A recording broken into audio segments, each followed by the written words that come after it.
Hello అందరికీ. ఈ మధ్య ఇన్‌స్టాగ్రామ్‌లో నేను ఫ్రెష్ టు హోమ్ అని చెప్పేసి అందులో చికెన్ ఆర్డర్ పెట్టుకుంటే 40 రూపీస్‌కే వస్తదని కొందరు మా కూపన్ కోడ్ యాడ్ చేసుకోండి 10 రూపీ అంటే 100 రూపీస్ ఆఫర్ వస్తదని ఇంకొకరు అలా చెప్తున్నారు కదా! చూసి ట్రై చేద్దామని నిన్న ట్రై చేశానండి. ఇలా చికెన్ అయితే మాత్రం మొత్తం వచ్చేసి 360, 100 రూపీస్ ఆఫర్ పోను నేను 260 పే చేశాననమాట.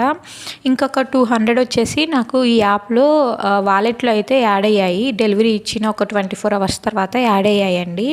వాళ్ళు చెప్పినట్టయితే 40 రూపీస్‌కి రాలేదు. అలాగే 60 రూపీస్‌కి రాలేదు. నేను 260 అయితే అమౌంట్ పే చేశాను. ఇంకా చికెన్ అయితే కొంచెం ఫ్రెష్‌గానే ఉంది. అలాగని స్టోరేజ్ చేసినట్టు కూల్‌గా ఉంది.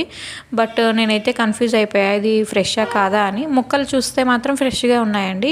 ఇంకా సరే అని చెప్పేసి ఇదంతా కడుగుతున్నాను నీట్‌గా. ఇలా తీసుకోవడం వల్ల మనకి చికెన్ అనేది నీసు వాసన రాకుండా ఉంటది. అందుకే తీసేస్తున్నాననమాట.